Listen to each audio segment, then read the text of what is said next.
I do not believe my daughter would leave her child and her family behind, period. Why do you want her to come back? Because I miss her. Yeah?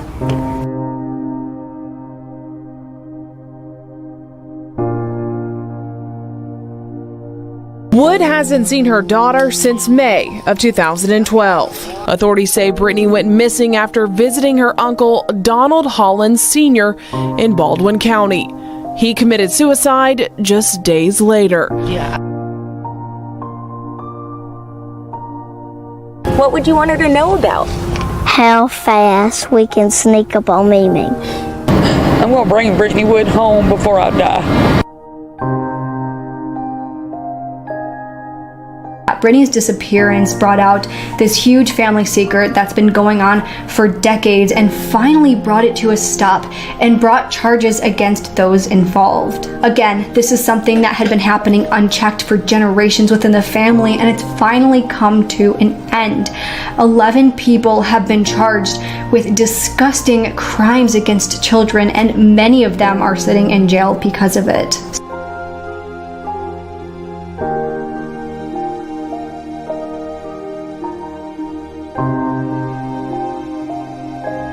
Hey y'all, see your birthday party. I ain't getting nothing. Tell them who you are. I promised her that I would not give up ever until I take my last breath.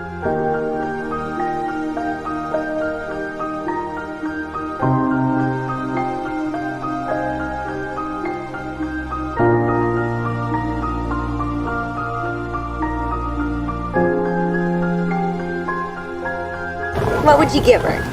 A balloon. And a big hug? I can't do that. Do you wish you could? Yeah.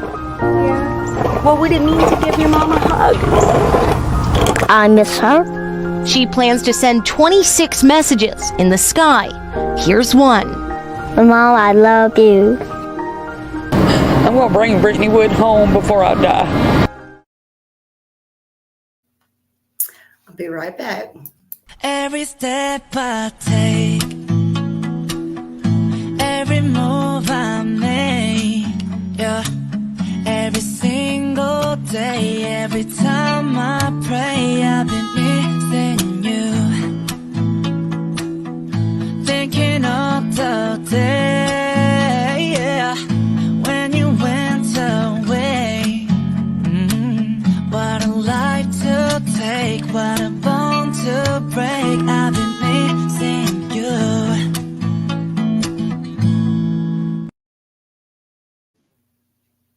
Hello, everybody.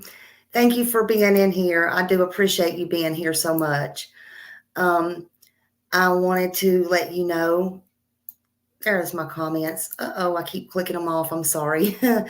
I wanted to let you know that I'm not going to go down and say hi to everybody. I do see you all, and I appreciate you so very much. I have Brittney Wood's mother here backstage. I had the pleasure of talking to her for a little while and just trying to get to know her a little bit and, kind of talk. She really wants to find out what happened to her daughter, and she is pretty much no holds bar, but we are going to have respect in here. Again, I appreciate your support and the support the last few days that we've went over this. I feel like Brittney, she deserves peace, and her daughter Peyton deserves peace, and they need to know what happened to their mother and their daughter in this case, period. She disappeared, as you know, from Mobile, Alabama on May 31st, 2012, when she was 19 years old. She was a young single mother of a baby girl who, again, I believe was 2 at the time.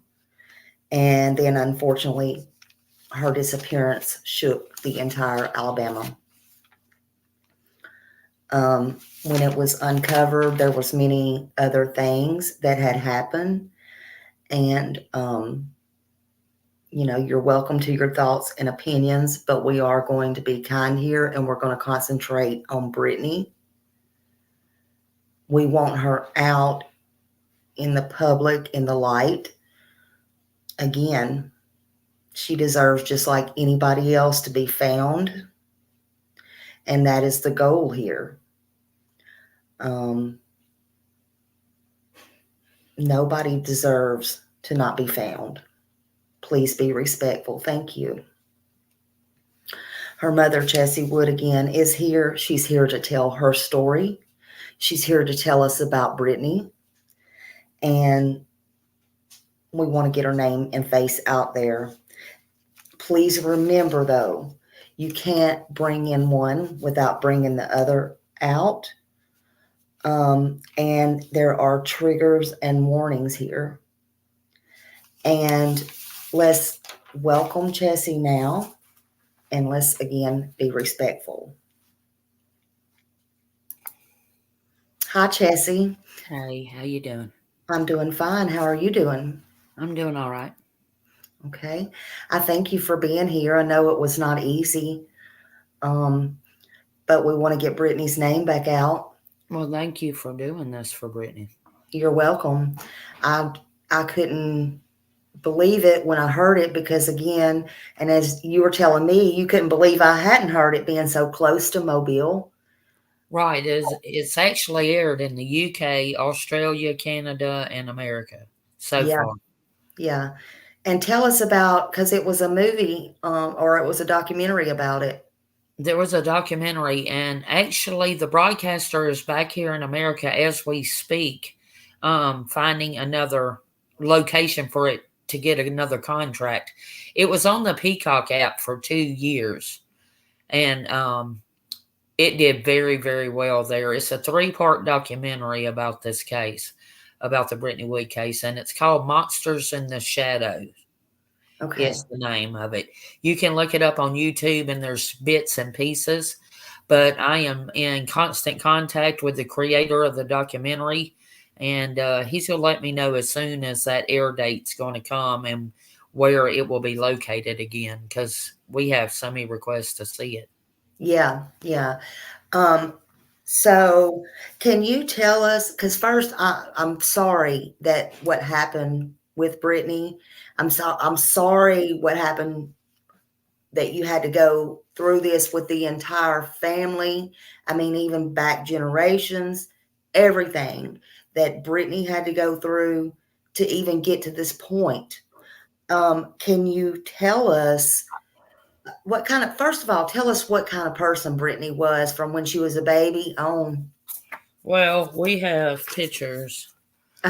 She's a beautiful girl. Yes, she was. But her biggest attribute and what she was mostly known for was being a spitfire. She was, people's like, she lit up a room. It wasn't like she lit up the room. She brought energy to the room. It really is the one that depicts really who she is. Yeah. That's her personality all the time. Oh. So, she wasn't one to lay on the couch. Yeah. And she had many, many friends. Oh. That's her little friend group from back in the day. And she was my best friend for 17 years. I mean, I love my boys, but she loved to decorate Christmas with me, and she loved the beach like I do. She was kind of like what they considered nowadays my mini-me. We love the same exact things. Yeah. I miss her greatly. Now, she was your only girl for a long time. Is that correct? Yes, 17 years. Yeah, because you were telling me backstage, you have how many kids? I have 5 kids.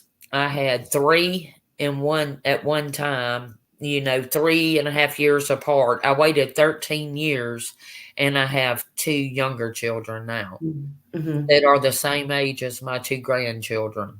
Me and Brittney had my daughter and my granddaughter 4 days apart. we were pregnant at the same exact time. Oh, wow. So I guess y'all did a lot of bonding there. Yes, and my husband stayed out the way. I bet. He Matt, was doing it. She had Peyton May 7th, and I had my baby May 11th. oh, wow. Okay. All right. Yeah. A Yeah. lot of people don't know that, but yeah. Yeah. Wow. So she could come to me, it hurts right here. Is that normal? Mhm. All that stuff. Yeah. Yeah, it was a wonderful. I believe God gave us that gift Yeah. because He knows. He knew it wasn't going to be long, so He gave us something not many people can brag that they got to experience with their own kid. Yeah. Yeah. Yeah. That's something many don't get to experience. So she had a lot of friends, and then, so was the Peyton's dad, around a lot, or was he not? Well, he was young, dumb, and stupid Mhm. back then. He's an awesome man now, but he was always like he was young. They had Peyton at 17 years old, so he was still in like the partying stage, drinking with the boys. But he's always been present in her life. Yeah, Okay. she Okay. was. Yeah, and then after Brittney, he lost it a little bit, just like all the rest of us did. Now he's just the most amazing dad that That's Peyton could dream of, and the stepmom, just as amazing. that's great. That's great. So she's got good stability with them, and Yeah, the whole little family, backs her. good. That's good. I worry about her since I seen her, and I mean she's a cute little girl, and I really want her to find, out what happened to her mom and have closure That's why too. we want to, because we don't want her to pick up where we left off. Right.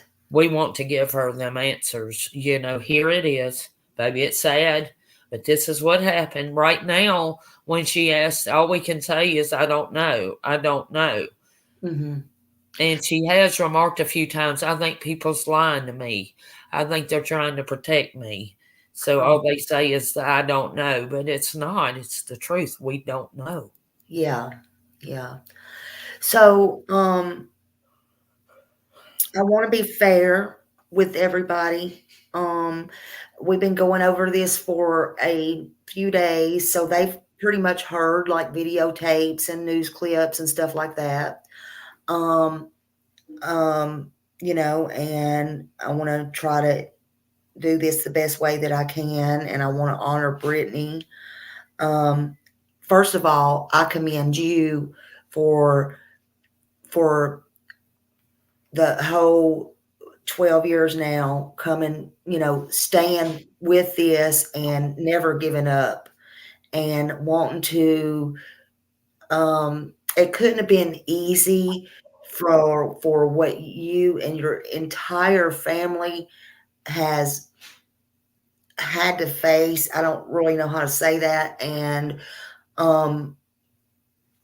part of the family or whatever has done, how people must look at you some or what you've been through, and you still say, I'm fighting for Brittney and keeping her name out no matter what in my last breath.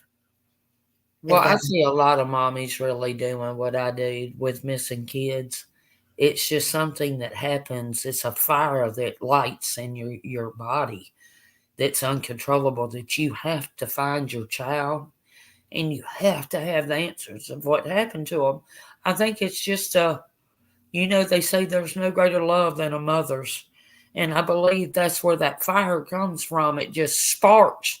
And no matter the distractions that comes at you have tunnel vision. You really do. That this is, I had to find her, or him. I had to find her. I had to find her. And then, when you find them, that's not even the end. That's the beginning to why, who, where, when. So people think when you're looking for your child, because I have a friend, a very dear friend of mine here in Mobile, her daughter-in-law buys a car that morning and she disappears. And a year later, they find her in her car at the bottom of a lake. And when she found her, I asked her, how did it feel? Even though that wasn't your daughter, you was very close to your daughter-in-law, and I know that can be a close bond. And how did it feel? And she said, nothing like you think it's going to feel. It's not going to be what you think.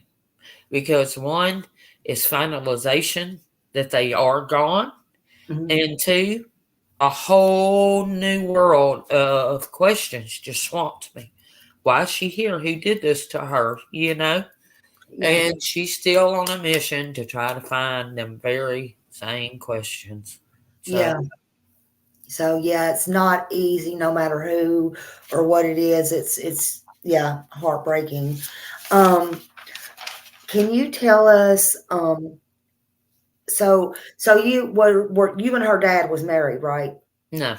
That you were not married. Okay. So her stepmother, I seen that she like really advocates for her too as well. Do y'all get along? No. You don't get along? We did at first. I mean, the stress of this situation, if you research it, like 60 to 80% of couples will divorce when it becomes over a murdered or missing child in the family. Me and my husband, we've been together for 22 years. At the beginning, we all came together. And of course, we all started having different opinions and different theories of what we believe happened. And it will split a lot of people apart. Luckily, I've had my husband, but I run into my ex-husband maybe once a year or two. And I speak to him. I haven't spoke to Stephanie in years, but that's all that was. I mean, I don't take it personal. I just wondered, like, so what's left, like, with him? Do y'all get along, or with him? Well, he was an absent father, so when Brittney come up missing, and I was in a very dark place, and he was absent my first 3 kids' lives, and then he just pops up. I mean, it's a lot to process. Period. And I'm very distraught. Just, I don't care about you or nobody. I need to find out where she is right now because she could be hurt. And she needs some medical care. I mean, your brain will go through 100 million scenarios. And it don't stop. We're this far and we're still, we think we have it down to very, if we had law enforcement cooperation, and I don't throw all law enforcement under the bus. I'm a law enforcement advocate. We can't do it without them. But in my very case, I haven't had none. And because of what happened with my family. Do they have searches for her now? Do you still go on searches? We do. The police has never searched for her. Not one time. On the documentary, Detective Eric Winberg from the Baldwin County Police Department, which is the one I have won at it with the most, he claims that they searched an area in Styx River where they were last seen. That none of that's true, and I can prove it. So no, it's always been family. Class Kids organization was my saving grace. They just, while we was in Styx River searching, because if you follow cases like we do, most people are killed by the last people they're seen with. And there will be somewhere around the location they were last seen. Not many people. It has happened. People will travel with somebody, but that's rare. So we go to the last place that Brittney Wood was known to be alive in Styx River. And me and my family, we start the search. And that involved her dad. Her dad was there. Her biological dad was there too. Let's go. And some neighbor we don't even know called the Class Kids organization. I didn't even know existed. And the neighbor said, hey, I think you might want to help this family. They're over here looking for some missing loved kid of theirs. And so I walk out the woods and there's the Class Kids organization. And they stuck with me longer than most cases besides probably Class herself. Yeah. Did EquiSearch ever come out, or did y'all try to contact them? Many years later, like I said, I had Class kids off and on for years. And usually they're so busy, sadly, with all the missing children coming up, missing in America, which we advocate for. They do not have a lot of time to stick with a case. They do the initial search. They will teach the family how to do this, which is great. And then they have to move on to the next case. But with Brittney, I think they really wanted the answers as much as me. I mean, years later, I got them to get a sonar, ground penetrating radar to go over concrete in Styx River. And that was years, 7, 8 years later. Yeah. His kids was part of that. They want to know what Brittany's favorite color was. Yellow. Yellow. Yellow and purple. They were like right neck and neck because her yellow was her favorite color, but she didn't want a yellow room, so she made us paint it purple. Oh. So, yeah, yellow and purple. Yeah. I was just talking to somebody the other day about how people used to tie the yellow ribbons around the tree. Yeah. And then you had that in the picture because they used to do that, didn't they? Yeah. When people was missing, tie the yellow ribbons around the oak trees and stuff like that. That also, I think, had something to do with the soldiers coming home back in the day. They would tie ribbons around the tree to bring them home. Yeah. I think that's where it originated from. Yeah, we did we've handed out, I know I saw that you showed the flyers.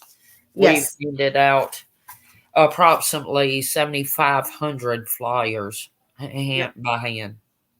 See, they're putting up, they wanted to know because now they're putting up, and you'll see that around now. That'll be her colors, purple and yellow. And they'll start putting up hearts when we talk about her now.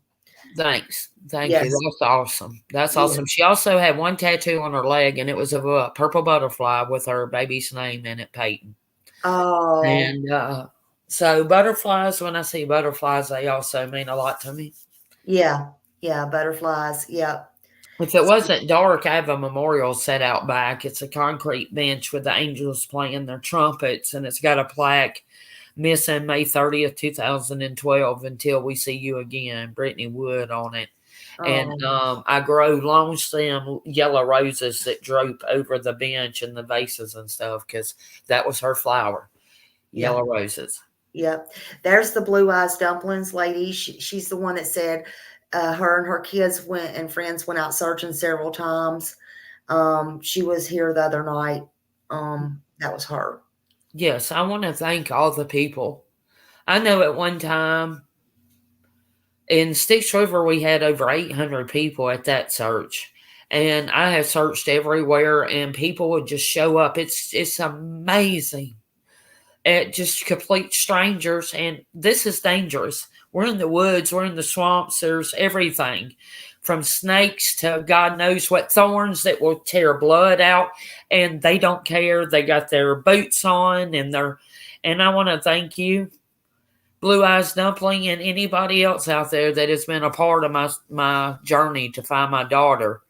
We don't get a lot of time to thank y'all for what y'all have done, but it means the world to me and my family. Yeah. Yeah.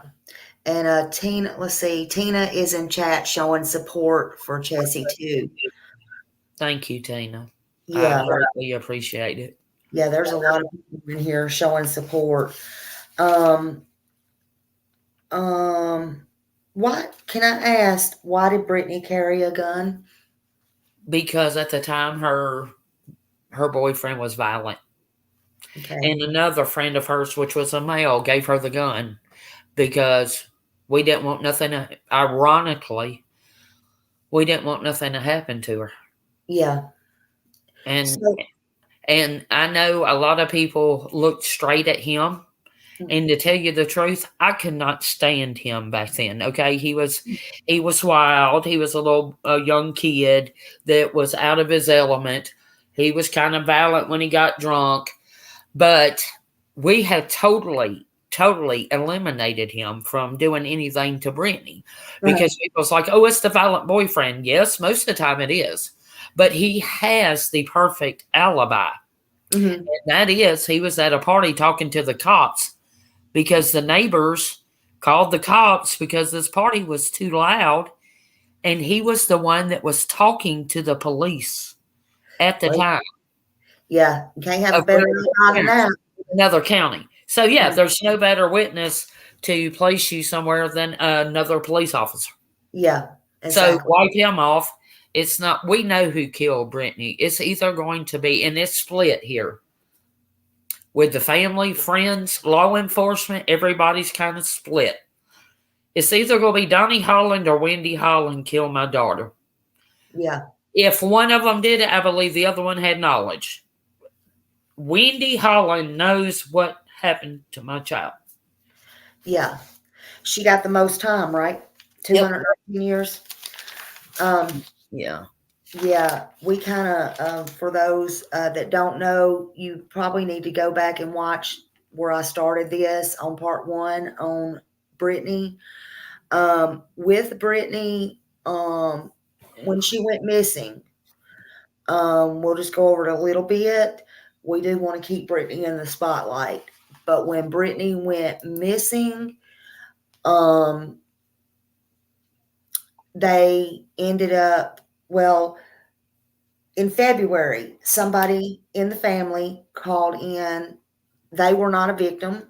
They were the perpetrator too, part of the family, but called in and said there was a family 3 generations back. Long story short, pedo ring. And then Brittney ended up missing. Donnie Holland, the uncle, and Wendy Holland, the aunt, was pretty much head of this ring. Donnie was the head of the ring. Wendy was the wife. A day or 2 later, they found Donnie, who put a bullet to his head, supposedly. There's a lot of supposedlys in there, by the way. Yeah. Wendy found him. He was still breathing, right? He didn't die until 2 or 3 days later. And the ironic thing to me was some text messages was gone off of his phone. There was no DNA on the gun. There was no bullet found. It was Brittney's gun that was used, and her cell phone was never found, but the battery to her cell phone was in the car. So it's a lot of strange things going on right there. Yeah, the main theory is, okay, May 30th, Brittney walks out my door. We know she gets in the car in the SUV with Uncle Donnie at the end of my road, which is only one house over. So when I say at the end of the road, don't think it's right there. I cannot see her because there's a privacy fence. So I have telephone pings. Class kids made this map for me. And what this map shows is Donnie Holland and Brittney Wood's phone starting at the end of my road, pinging together all the way to Styx River. That's how we know how it starts off. Okay, and then we get a cell phone professional. This is Donnie and Brittney's cell phone pings. Messages, not the messages themselves. We never could get them. So we know that she left with Donnie. They went to Styx River. A few neighbors did see them there. And Friday, that's Wednesday night, she leaves my house approximately 7:15 p.m. She's a grown woman with a child. Okay, luckily she didn't have her child. Her dad had her at his grandma's. So Donnie and Brittney gets to Styx River and she's never seen again. That's where everything gets kind of crazy. Friday, 2 days later, which is June 1st, I get a call. I'm in my car with my mother in the car, and it's Wendy saying, have you seen Donnie? Have you talked to Donnie? And I was like, no, he's probably in a store talking to somebody because he was like that as a person. And she said, well, you call his phone and see if you can get him to answer. I said, sure. I called it. He didn't answer. I called him and I called her back. I was like, I'm pretty sure he's in the store. So I get off the phone. About 20 minutes later, I'm going to my oldest sister's house that's never been a part of none of this. And I get a phone call from Mindy, Wendy's twin, Mindy Kent, saying, my youngest sister, saying that Donnie had shot himself. Oh. And so I take my mother to my sister, tell my sister what happened. So we all pile up and we get to the hospital where they tell us they actually took him to Pensacola.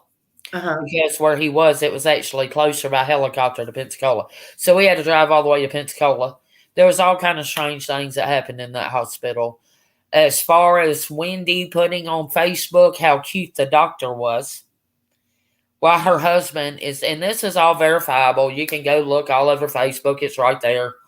To her wanting to pull him off the plug as quick as possible. And she got the man cremated in 2 days. I have lost a lot of loved ones that had everything set up, burial, everything's ready to go, and they were not cremated in 2 days. To this day, we do not know how she got that done, but we know why. Yeah. Because evidence was all over his body. When he was in the hospital, we asked him, even though it's a sight we've never seen before, they said he was brain dead, but they were going to keep him on life support for a few days. And every time we mentioned Brittney, his vital signs would change. And me and my sister Sonia noticed this. But Wendy and Mindy, my sisters, is standing beside his hospital bed saying, where's Brittney? Where's Brittney? And now we don't know why they were doing that, because at the time we didn't know Brittney was missing. Yeah. But they were like, Donnie, tell us where Brittney is. And looking back, there's just so much hindsight. And then she pulls the plug. He's cremated. That's that. She's done with him. Then she gets the SUV back that he did not commit suicide. He was shot because we were there. We saw it. You didn't see the hole. They had a little gauze, little patch over the hole. Yeah. Shot right here. Yeah, they said they investigated. They started to investigate after that how he was holding the gun or something, and it didn't fit. They thought they were starting to suspect that he might have not have. Well, the problem is the medical examiner said that it was so many centimeters from the temple, but we know what we saw, and the responding officer, the first cop on the scene, put in his report he witnessed a single gunshot wound behind the ear, which is where we're saying it was. But the medical examiner put it more towards the temple. But we know what we all saw. Yeah. So that's it's going to be hard to debate that with the medical examiner's report. But we know, and we talked to see on my documentary, there's a lot of professionals that he brings in. One is a gunshot expert, and he has never in his 23 years of being a gunshot expert seen anybody ever commit suicide by shooting themselves in the back of the head. It don't happen. Right. It's either going to be in the temple, the mouth, under the chin. They want the job done. Back here, your head's hard. Yeah. So you might not, you might live through it like he did for a little bit. Yeah. But we honestly believe he was shot. Yeah. And do you think and I'm just asking, do you think it's possible in any way, shape, or form that Brittney could have done that and just left? Yes, we did go through that theory. And we actually went through it with Class Kids, the leader of Class Kids. Yep. And you said, Chessie, I've come to know Brittney. And number one, this did not happen. And I'll tell you why. She's never left this town for nothing. She don't have an aunt in California she went and stayed with. So for a little girl to go out into the world like that, she would have took the gun with her. She wouldn't have left it at the scene. Plus, she's smart enough not to leave it at the scene. she would have just took it to cover her own ass, per se. Sorry. Yeah. But that was his, and I totally agree. Number 3, she really wouldn't have to run. Yeah. Once everything come out, she wasn't going to prison. Yeah. But no, we went down that theory. We went down the child trafficking theory. Maybe they sold her. Yeah. But believe it or not, when it comes to child trafficking, a lot of cases you can track down. People don't think you can. Yes, you can. There's money being swapped or services, and there's trails. And there is no trail that Brittney Wood was trafficked. Okay. Okay. So, So what did she tell you when she left home that day? Well, my husband and his brother-in-law was leaving town to go out to New Orleans. Our babies were so small, we kind of raised them together. Yeah. So that weekend, we had all these plans to do with all these. It was her daughter, my daughter, and my son went but 10 months. So we had these 3 little cute babies that we did things with. And I was standing outside the door watching her stepdad and uncle go to New Orleans for work. And she walked out the door with her duffel bag. And I said, "What are you doing?" And she said, "I'll be back." And I said, "I thought we had plans for this weekend." And she said, "Mom, you wouldn't understand." And she walked out the... Yeah. Door. Yeah. And that was the last time you saw I've her? ever seen her. 19 years old. So Donnie was walking around the corner at Mindy's and Dustin's house, his twin wife's sister. I know this gets very confusing. They lived right around the corner from me, so it's not like he come a great distance to get Brittney. He was right around the corner helping them build some steps. I don't know if it was a chance encounter, because at the beginning we thought she was going to her friend Courtney's house. Courtney said that was never the plan. Yeah. So a lot of people believe, one of the major theories is Brittney got in that truck to confront Donnie because she got a message from one of the victims, the main victim. Just days before her disappearance, Brittney got these messages from the main victim, which was much younger than her and somebody Brittney cared deeply about, saying that she had been raped by her dad and all that. So a lot of people believe that this was the moment that Brittney hopped in that truck. And because if you knew Brittney, she could have very well even become violent physically with him because of what she had just learned about the people she loved. And a lot of people believe he killed her. Thought she was going to take up for them. And I think if Donnie did kill her, it was a very he snapped, like he killed her like that, which I hate to say has always kind of been the way I hope it went. Because if it was like Wendy, Donnie cared about Brittney in a very sick, perverse way. We did not know it was perverse then. Okay, I was very close to an uncle. That uncle never touched me. We had a great uncle niece cool relationship. I thought that was what the same thing was going on here. But Wendy does not like Brittney. She hates her. So I've always thought if she killed her, it probably wouldn't have been as quick as if Donnie did it. But Wendy was your sister, right? Yeah. Do you the same sister that stayed in jail and laughed at me while I was crying on the TV looking for my kid. I saw that. So do you think Wendy was jealous of her and Donnie? Yeah, Wendy had gotten older. She had 3 kids. You know, we change. We're women. We know the process. Our own bodies has went through. And Brittney I thought my children were beautiful because they're my kids. You know, you're a mama. You think your boys are the most handsomest things. But when other people bring it to your attention through life. Yeah. You know, I'm like, well, wow, you know, maybe it's just not mama bias, you know. And Brittney was a very beautiful girl, and yeah, Wendy was jealous of her. God, this is a hard case. So I'm trying to do this so delicately. So was Wendy not hurting your other son, one of your sons? Yes.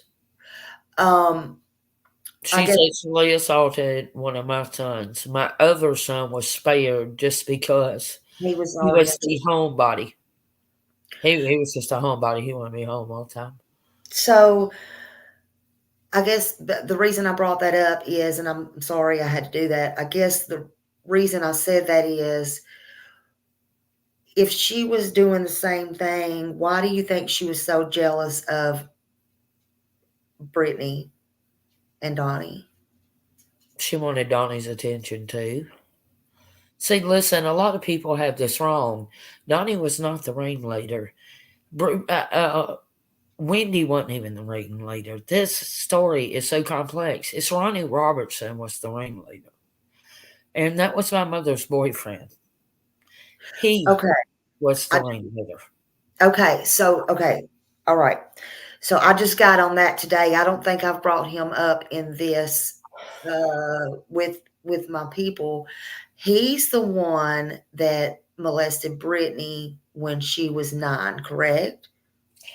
Yeah, well, none that we know of, but yeah, it was probably a couple years. We prosecuted him when Brittney was 12. Okay. But yes, the accusation we prosecuted him for at that time was an incident that happened when she was 9, but it happened more than that. Okay. Yeah, because I'm just getting into that. And I saw it. But see, I thought that was prior to. I didn't know that was in all together with this. No, it was prior, but Ronnie, Donnie, Wendy, and Mindy lived in one house for a few years together, and that's the perfect storm. That's when everything happened was started. That's when Ronnie kind of there's no grooming to it. It's the perfect storm. A bunch of sick people somehow ended up in the same place. Okay. So that's where it kind of all started. Yeah. Way back then. Okay. Ronnie opened the door. I'm just trying to understand. Because if you study this like I have now, somehow pedophiles know other pedophiles. They can spot them somehow. And I don't know how this all went down, but when Donnie got with Wendy, Wendy wasn't but 15 years old. Donnie was like 23. But my mother was so obsessed with her boyfriend, she didn't give a daggum about none of us, you know. I left home when I was 14 to get away from it all. Wendy and Mindy was kind of stuck there. So I know they're victims of Ronnie's. He just never got prosecuted for it because I prosecuted. We made sure to get him taken care of. He got life plus 10. Yeah. But he is the true ringleader. And then when he's out the picture, we still don't think it's Donnie. Wendy Holland is the ringleader of this case. And she always has been. And she kind of seems like the one that wore the pants in the house. Is that kind of Donnie, I know Donnie got with her when he was old and she was young, but I think she just kind of passed him up somehow, like as the authoritarian in the family. Yeah, what she says. And we thought it was kind of like happy wife, happy life. You know, you grow up hearing that, but no, that's been the number one question people ask to this day. And only people who's been in this situation gets it. Yeah. How did you not know? Yeah. It's the number one question I've always been asked. How did you not know? And that is a stigma I'm trying to change to this day. Mm-hmm. Number one, it never happened in my own home. It never claimed to be. The cops never claimed it to be. They knew it never happened here. If you believe that your relationship is close enough with your children that they're going to tell you everything, your kids are actually in danger right now. Your kids aren't going to tell you everything. I was stupid enough because I get to ask my son now that's a victim why they didn't tell me. And he said two things. That when Dr. Phil and stuff used to be on TV, I'd walk by and I'd say, if anybody ever did that to you, I'd kill them. And he said, you said it all the time. So we really believe, and we know you would. And we were scared who would take care of TJ. Since my husband now is not his biological dad, they thought that they would lose their youngest brother. So that's why they said they never told. And these people are good at what they do. Especially the women. A lot of people don't look at the women. The women is just as capable as the men, if not more, because people don't look at them up under a microscope like you do a man. Now, I will agree to that.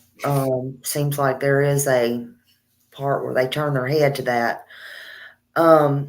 Which brings me to, and we talked about this backstage, and you said you're kind of used to this. Later on, you were arrested, and I seen clips myself, and people's heard it. Even your attorney said, no matter what, that you would not plead guilty. I heard in the, as you were walking out, you said, no matter what, if they get charged, so be it.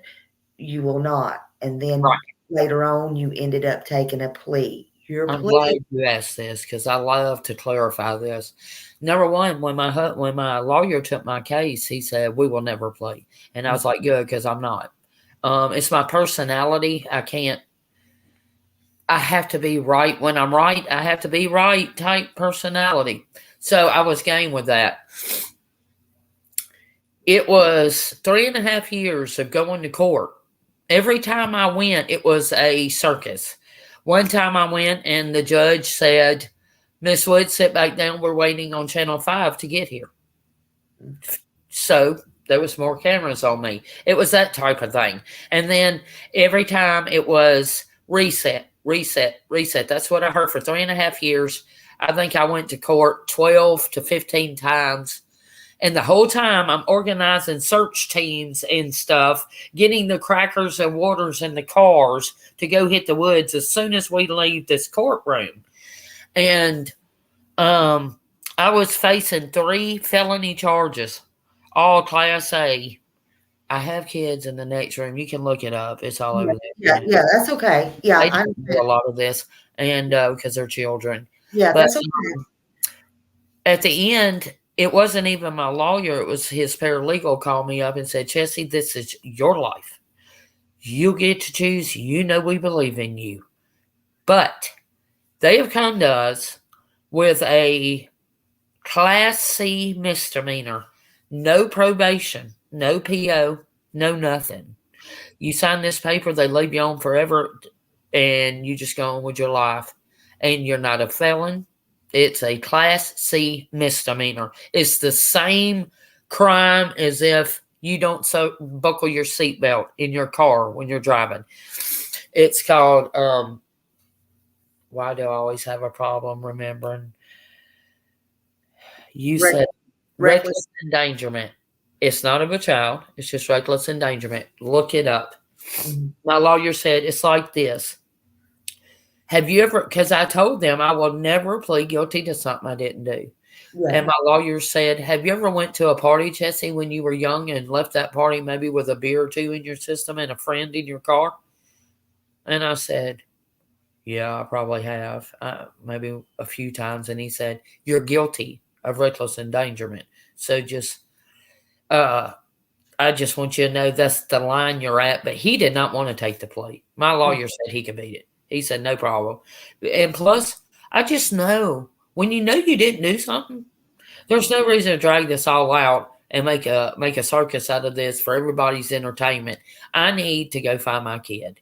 I did the polygraph test. They wanted a polygraph test. I went and found the best polygrapher there was to be found, an FBI agent polygrapher, and had the polygraph. And since I did it that way, they didn't want no part of it. Yeah. And that polygrapher in my documentary says he would go to court on my behalf. Yeah, I saw where you passed that. And again, that was something else that, Alabama, the lady come out and said, we do not accept those anyway in court. I've never been big on polygraphs anywhere. Never. Why waste taxpayers' money? That's just me and my thoughts, period. But when you're in the interrogation room, it's one of the first things the cops will say, can we give you a polygraph? Yeah. And I told them at the time, yes. And then I went home and my aunt said, you better get a hold of you a lawyer. Yeah. So I called a lawyer and he said, you're not taking no polygraph with no police department. Are you crazy?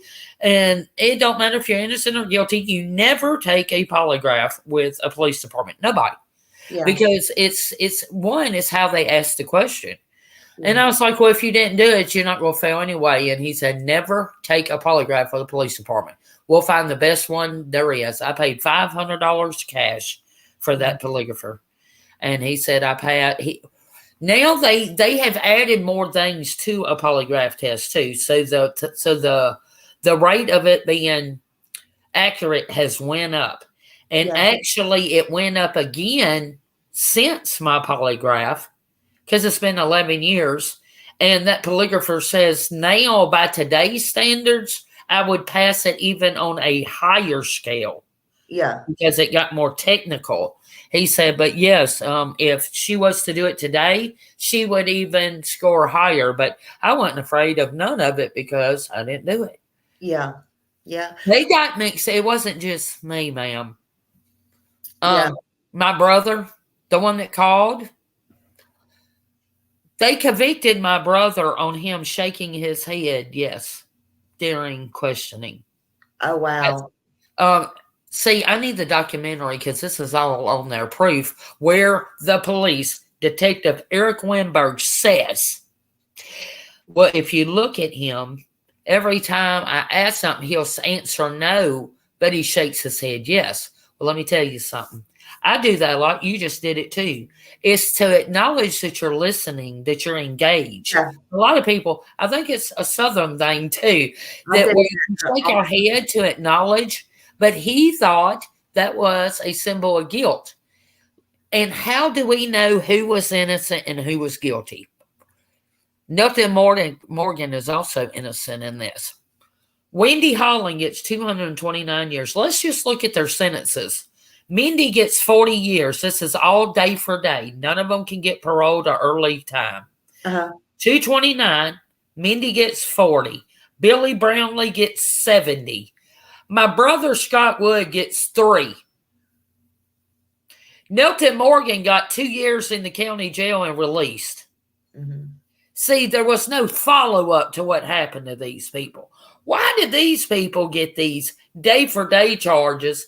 And these people over here, and Nelton Morgan and my brother both play it out because you don't, a lot of people say I would never plead to something you didn't do. Wait till you're in that situation. When you're looking at 80 years and you're dependent on 12 jurors, you don't know what the judge is going to let in into the court to prove your innocence. That was my fear. I can prove my innocence right off the bat. So can Nelton Morgan, because he was a truck driver and he had a driver's log that put him in Oregon at the time of the assault that's supposed to have happened here in Baldwin County. But if the judge didn't let that in, would he still be found innocent? You have to worry. There's a lot of logistics in our court system. Mm-hmm. It's not if you're innocent or if you're guilty. It is a chess game. Mm-hmm. And they play it with people's lives. And it's the defense and the prosecution playing this game. And it's according to who wins the game. And that's sad. That's why we got so many innocent people in prison. But did they have to turn state witness to plead down some? No. The prosecutor went to them because they didn't have nothing on them. If they knew what they knew now, they would have all went to trial. but they Yeah. were just so terrified, and it was all over TV, and we were very publicized. And I mean, when I stood up there, I've never been in trouble. My brother's never been in trouble. He's a soldier. He's been gone all his life fighting for this country. And he raised his daughter by herself once her mama died of a brain tumor. Yeah. Why didn't he do anything to any of them kids? He didn't. Yeah. He said, but just all of a sudden. But anyway, there was a few of us. My son should have never went to prison, and neither should Donnie's son. He should have never went to prison. They got some of the guilty, some of the victims that we do not believe would ever offend again because they were victimized as children and forced to do things by adults. Yeah. And then they have innocent, guilty, and the victims. That's the three groups that happened. Yeah. Yeah. Wow. So, gosh. Well, I think Brittney, I think she saved a lot of people and a lot of lives and, her daughter and a lot of things. I think she's going to help people to come.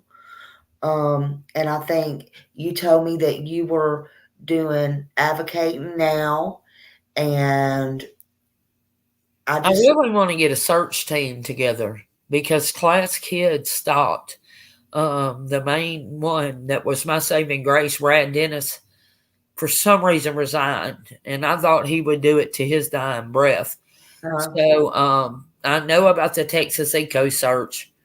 We have a very small little place here, but they are on no level. But I really have my hands in a lot of pots, even though child trafficking does not pertain to Brittney personally. That is a mission I am heads on about also because of how big of an issue it is. Mm-hmm. But we have, the last time I checked, it's been a while, but Mobile had no cold case unit and no missing persons unit. So if your child comes up missing here, their case goes to the major crimes unit, and they're the same ones dealing with murders and robberies and burglaries and whatever. Yeah. We need, I'm trying to get these different sections that can work on, we have a lot of missing people right here. Yeah. They don't have a cold case unit there? Not the last time I checked. Now, I've seen it kind of written in comments a few times, but when I was at the police department, they had no cold case unit and they have no missing person unit. But yet, I watched some documentaries in a city of population 5,000, they have a cold case unit and a missing persons unit. We're 300,000 strong here in Mobile County. And you're meaning to tell me that we don't have a cold case unit? Yeah. Blue Eye said she don't think that they do. But I can also find out. I have somebody I can ask about that too that's on here. I'll try to find out. But Blue Eye said she can also get with you or try to find out about that. If I'll email, Blue Eyes can email me her information. I know you said you wanted to get up with her the other day and I didn't have it or a way to swap it. Right. Yeah, I will. You can give her my information. Does she know that they just had a search? Now, when I said the cops never searched, I got to backtrack. They actually did the last search, but it wasn't. Yes, I think it was Mobile PD. They dug up a backyard not too long ago. But the leads that they run off of is just craziness. Yeah. It was from a prisoner that none of us know that said that Brittney's baby's daddy killed her and put her in these people's in a trailer park, in the middle of a trailer park. Like, how did you put her there and nobody, you're behind this trailer and in front of this one. See, this is what we deal with every day. But I'm going to tell you, at the end of the day, I believe Brittney Wood is in Styx River. the last location she was seen to be. Yeah. Wendy Holland and her little buddy Jennifer Gonzalez has to do with Donnie's death and Brittney's death. Mm-hmm. And Wendy will not talk. I even tried, like I said in the documentary, and tried to write them in prison, and that just backfired. They asked me for forgiveness. I mean, wanted me to ask them for forgiveness. They told me they forgave me for some reason. Oh, man. Wow. So has your mother tried to speak with her about it, and she My won't mother's been deceased. Oh, I'm sorry. It's okay. Well, all our family, my mom, my dad, they're all gone. Both sets of grandparents. We lost our family very early. Yeah. But I have reconnected with many of these victims because they're grown. It's been 11 years. Yeah. They're all 18, 19, 20, 21. And it wasn't just Brittney and my little unit, you know. My little nieces and nephews lost their moms and their dads. Yeah. And their cousins that they were like this with. It's a ripple effect, and it just ripples. Yeah, the entire family. They are still reeling from it. One is Wendy's kid. I'm close to, but Mindy and Dustin Kent's kid, I'm very close to. They all want the same answers. They all willing to go on searches. They will tell you, we know for a fact you didn't hurt nobody. We want to find Brittney too. We're young. We're physically strong. What do you need to do? We are getting a search ready. I like to go kind of in the winter months, kind of like now, because it's swampy and woody and very dangerous. A lot of people's like, we want to help. Yeah. You don't really know what that entails. We come out of there bad. I mean, like, there is water moccasins, timber rattlesnakes. I mean, it just sits on Styx River. And we searched Styx River right off the bat with boat sonar and everything. They did not put her in Styx River. So she's got to be in the woods. But we're talking. They want to know, have you connected with any deep diver search teams or anything like that? Like Adventures with a Purpose or anybody like that? Okay, I have I think my sister got in touch with Adventures for a Purpose. The deep divers, there's a few lakes. Okay, this is the deal. The house sits here. That's where Brittney was last seen with Donnie. Her last ping before her phone goes to Grand Bay, but we think that's just to throw people off. She went with her phone. Okay, across the street is these sets of woods, and there is an old water park ruin back there. It's got lakes. There was big old pools. There's paddle boats. There's bridges, and it is the perfect place to hide somebody. But we've had class kids, dogs. But it's such a mass area. I thought we was making progress, but at the end of it all, class kids said that we only covered 12%. Oh, wow. So we need more people. I kind of need... It took me 8 years to get a ground-penetrating radar. I would love to have one of them. I need a lot of people back on the ground searching Styx River, but if you start researching what human remains looks like, it looks just like Styx. Most people are found by their skull. Yeah. Because every other part of you looks like part of the woods, even your clothes. Yeah. I've seen clothes of victims in the woods, say 3 years, and it's black and green, and it's in with the earth. It's hard to tell. Yeah. But I will die believing that my kid didn't make it, and so does class kids always believe this. She's right there somewhere. That's why we get put 800 people in there and nowhere else. I mean, we've looked everywhere. Yeah. You can never leave a lead unturned. No. And ever a family on here that you find yourself in this situation and you need help or tips or somebody to talk to, get in touch with Smiley Stories World and she can put you in touch with me, because this is something you learn as you go.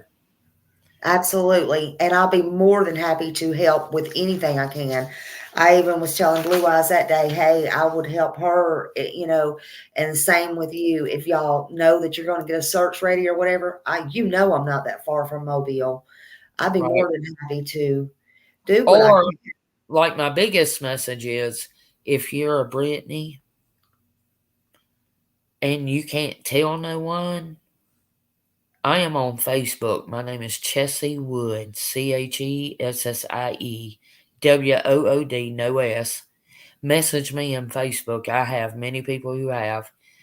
I've got 35-year-old people that's never been able to tell that their uncle or their grandpa or their dad or their brother has molested them their whole life. And they decided to message me because it's a lot easier to talk to a stranger. We don't know why this is, but it's true. And I will not judge you, because I'm not a victim. I never was a victim of any of these people.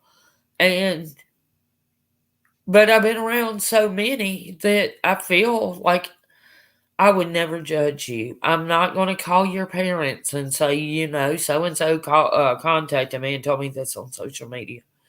It will be between me and you. It's your story to tell. But I want everybody to know that there's people out here that will listen, believe you, and help you out your situation. I just needed to clarify that while it was on my heart, because that's our mission to begin with. Is if we can save other children, the ones we couldn't save did not die in vain. Yeah, we talked about that backstage, and that's a message, and that's something that I told her. And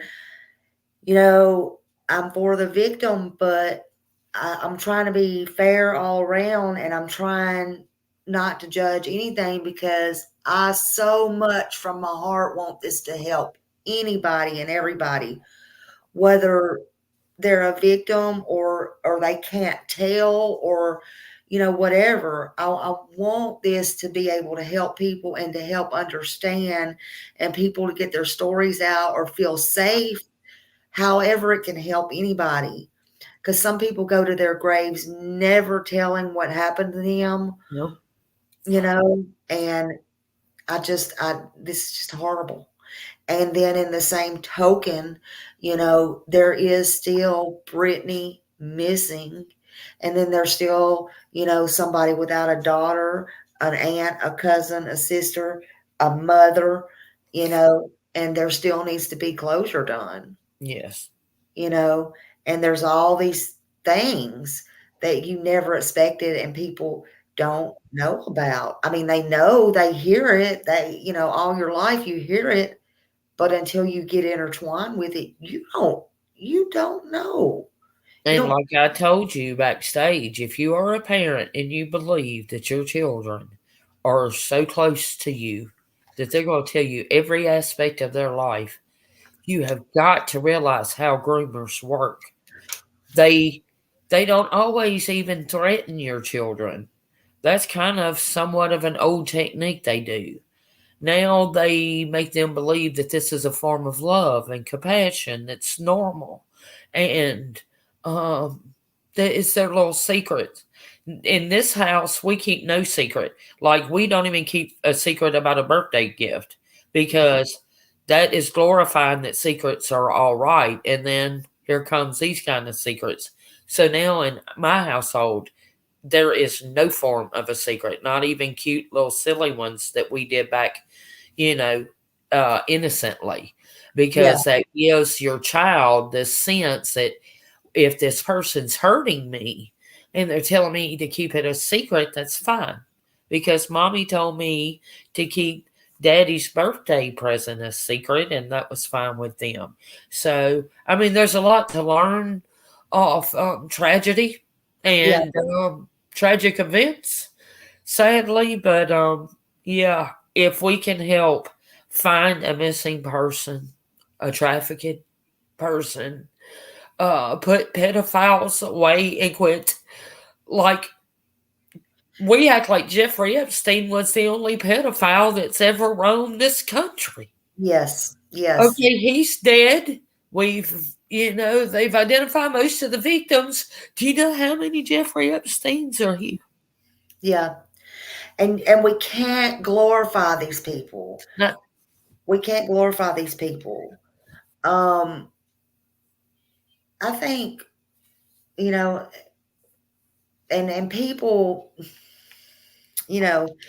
when people has a problem, when they lurk out people, they lurk out people's houses and stuff like that. That's a real problem. That's in the wrong direction, wouldn't you say? Yes. Yes. And speaking to professionals, they say the number one trafficked child is not overseas. They are trafficked down the hallway of their home. Mm-hmm. The majority of children are trafficked amongst their own family. People need to wake up. It's not what we were taught. This is not Stranger Bill coming from the next city over, snatching your kid off a bicycle. It is your grandpa, your cousin, your friend, your neighbor, the teacher, the policeman. And I believe if we cannot get people to realize what's going on, there's no way we're going to stop this crap. It's everywhere. Be more vigilant. What is the biggest reason do you think that people get away with this? Like that people don't know, like why do you think for so long? I mean, there's no perfect crime, but how do you think that How pedophiles get away with it for so long? Or like The within victims don't tell. They what? The victims don't tell. Like I tell everybody, in just not this case, but every case I've ever seen, victims do not, since it's now family and friends, victims do not hate the rapists like they used to. Mm. It's their mom and their dad and their brother. And I know a rape victim that was raped by her brother her whole life. And her parents died never knowing. And I asked her, why? Why did she not tell? Because I'm trying to learn everything I can. And she said, I was scared because I knew my daddy would beat him to death. Literally, he would probably kill him. And I wanted it to stop, but I didn't hate my brother. That's why. Victims do not tell. We don't talk about it enough in America. Like I said, we're just now getting to the rape part. Yeah. Rape was voodoo. I mean, women say rape and they were the bad ones. Now we're finally getting over that wall. Now we need to enter molestation. And I'm telling you, you say incest and people run for the hills. Yeah. And believe it or not, I'd say that a lot of y'all running to the hills is happening in your family. Yeah. Yeah. No, not my family. Yeah, I was one of them people.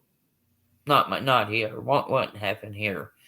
I tell my kids that I'm going to protect them at every cost. No. Yeah. Never say never. Yeah. Yeah. Yeah. It's happening everywhere. It is. And it's just crazy. God. Wow. Now, a lot of people are starting to recover. The ones that shouldn't have been wrapped up in it in the first place. But they have a stigma on them forever. I do to a certain extent. It first went to, how did you not know? Why did you take a plea deal? To now it's, how can we help you find your kid? Because I think I finally got it through to them. I need to find Brittney. We need to find Brittney. And also, when I enter the woods, everybody that's missing in my area is in my head. I'm not just looking for Brittney. If I could find one of them, it would be like right here from finding my own kid when it comes to emotions. Because everybody needs to be found. And if you're not of this financial status, I mean, Brittney wasn't a prostitute or a drug head or anything like that. But even if you are, you need to be found, and your family needs to know what happened to you, and you need a peaceful burial. I don't care who you are. Absolutely. You could be a prostitute on the Las Vegas Strip shooting fentanyl. If you come up missing, baby, we need to come find you and answer the same questions that surround you. I agree. That I agree with. Everybody deserves to be found. Everybody deserves closure. And, that's where I come in. I mean, no matter what, everybody is important. God put everybody here on this world, in this world. Everybody left for a purpose. Whatever that purpose is, I don't know. But there's a reason everybody's here, good, bad, or indifferent. Y'all know, as I say, my people. Well, let me ask you something. When's the last missing poster sign you've seen of an overweight, red-headed, buck-toothed, freckle-faced kid? You never have. True. My brother looked at me and said, Chessie, sadly, hopefully, thank God Brittney is a beautiful young girl, because you wouldn't have got this far. We need to change that. That little freckle-faced, buck-toothed, overweight, redheaded, cross-eyed little boy, his life matters. Absolutely. Absolutely. Absolutely. It's the Natalie Holloways and the Brittney Woods and the Casey Anthonys. That's who you see. And they do represent a broader band. I understand that. But we need to quit categorizing whose life matters enough for us to go look and put resources in, and whose life don't. Yeah. Everybody's life matters. Black, purple, red, green, gay, No straight, matter what age or financial status or problems in their lives. I think a drug addict, we should go look at them more, because they're in harm's way to begin with, not ditch them. Yeah. Angela, I'm trying to get back up to you. Hold on just a minute. Let's see. I don't know where you're. Okay, Mons, will you please point out my question? I'm trying, Angela. Sorry. I'm trying to get back.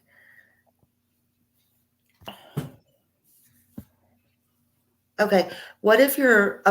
So Angela says, what if your child made a disclosure to you, their pediatrician and CPS, about their other parent, but no charges was brought? Okay. When it comes to parental accusations, that is one of the hardest things to do, because they automatically, I just watched a documentary about this about 3 nights ago. If y'all haven't heard of it, it's called Children of the Underground. It's about a lady named Faye Yeager that was hiding mothers of molested children of the other parent out. It started in the 80s, and she did it for over a decade. And why she did this was their pediatrician I need to ask Angela, did the pediatrician have any findings? Because Brittney was taken to a pediatrician with Ronnie, and they found a little scar in her, and the pediatrician took the stand. But that is the hardest cases. But what I would do if my child disclosed it to me, You said yes. I would make so much noise that they would take, yes. Mm-hmm. Okay. You can ask the cops now. I am a thorn in their butt. I will not shut up, and I'm not going to go away. And sometimes we have got to pound on them doors. CPS, keep calling them and saying, hey, what you going to do for my kid today? What are you going to do for my kid today? And believe it or not, they will do things not for the right reason, and that is to protect your child, but they'll do it to shut you up. And at the end of the day, it don't matter because it was done and your child's being protected. Sometimes we can't do things the right way. We have to do it our way to protect our children. So I would say keep on keeping on. Bug them till they can't handle it no more because there's no law against it. Just keep calling them. I call the pediatrician. I call everybody involved. But law enforcement themselves, why has he not been prosecuted? Why has he not been prosecuted? I've seen this over and over again. And they will subsequently prosecute that other parent just to shut you up. And it's sad. It's not so much to protect the kid. But at the end of the day, it gets the same result. Your kid is protected. It makes it to court. Yeah, absolutely. They said, Carrie said, send in prayers that you get the answers very soon for Brittney. Thank you. Thank you. We've always believed and we will always believe that prayers is really what's going to bring her home. Mm-hmm. Thank you. And Daily Tab, thank you. I see all the memberships you're gifting. Thank you. And whoever's getting those, please thank Daily because I see those. Thank you. And I really like the see something, say something slogan that's been going around. Don't say, I think this little kid that lives down the street, something's going on. Go find out if something's going on. Don't sit there in your house thinking, not my circus, not my monkey. Right. It could be your circus and monkey, and you don't even know it, for one. And number two, who cares? It is an innocent child. If you think, I think God puts gut feelings in people. People's always asked me, there's no red flags or hindsight 2020. Really? There's not. And I will tell you why. I never would have dreamed my son was a victim. And they gave him just as much attention. If they would have zeroed in on my daughter, because they usually pick one child, if they would have just zeroed in on Brittney, I probably would have caught something. But they also loved and adored my son. And I thought I knew, that would never happen.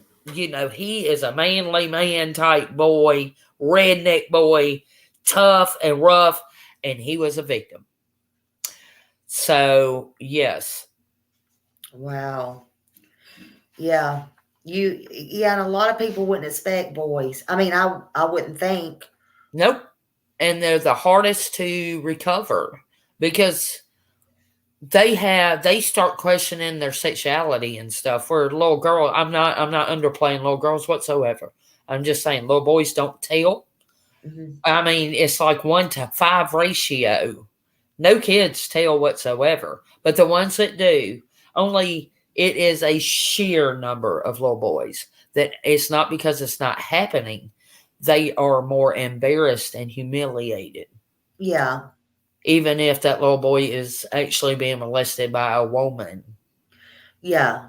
It is still, but when they're molested by a man, that's a whole new ball game. That poor little boy has to deal with that little girl, she don't have to, you know what I'm saying. Yeah. Yeah.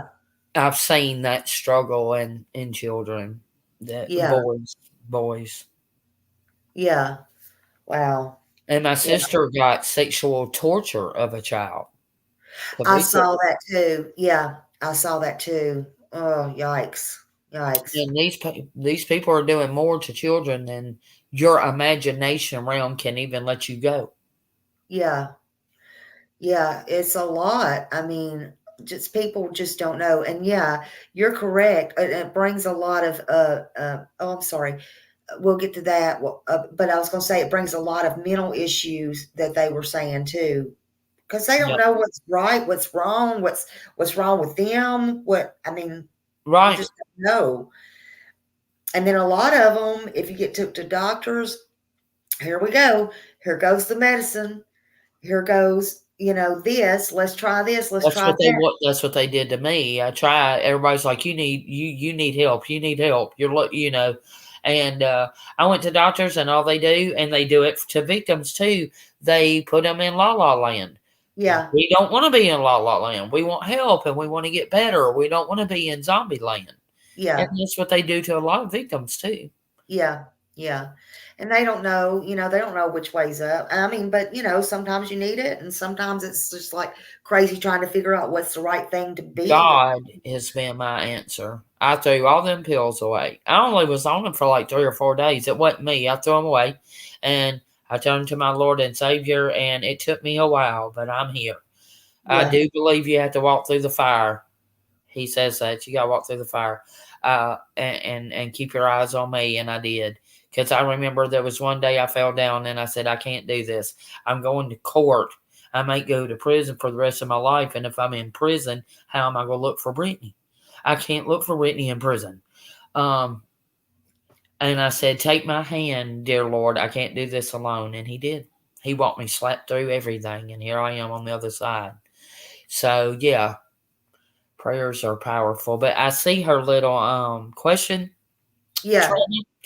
No, we do believe that subsequently Brittney was buried and her stuff was buried with her, because we have not found none of it. Yeah. Her phone did ping in Grand Bay. We searched that area. We never found the phone there either, because once they pinged it in Grand Bay, they took the battery out and it was found in Uncle Donnie's SUV console. Yeah. But it was just the battery. But she left with a tote, jean shorts on, a tank top, white flip flops, Yeah. and her tote was one of them that kind of had her life in it. Her brush, her straightener, her makeup, all that stuff, and we have never found none of it. Yeah. I don't know what that means. Oh, I see what you're saying. Yeah. Yeah. I mean, sometimes some people just can't tell, some people can't. Mm. I've seen victims where the perpetrator is dead. Hmm. I'm talking deceased, and they still can't. Yeah. I mean, that's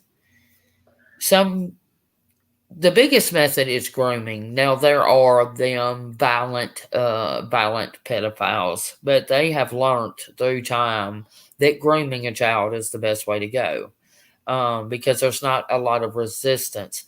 Let me read this again from Lindsay. Even though he who shall remain nameless, even though I would love to splatter his name all over social media, I was out of my life. I still to tell.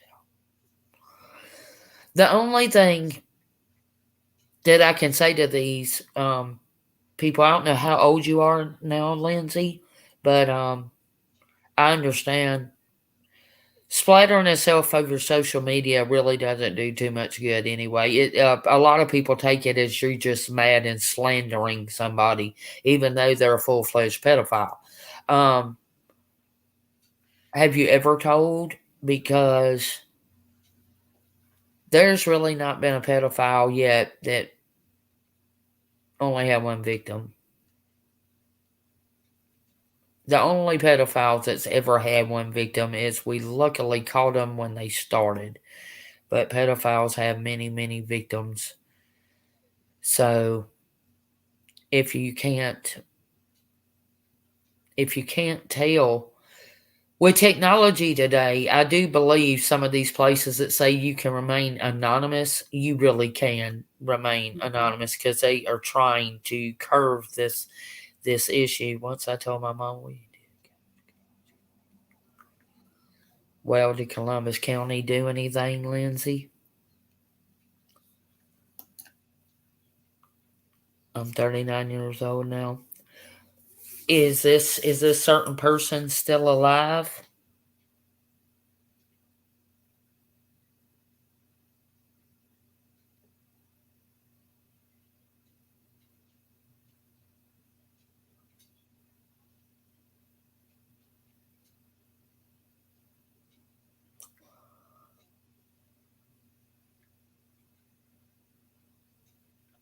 Because there is no statute of limitations on this subject anywhere in America now, thank goodness. That wasn't always the case. There was statutes.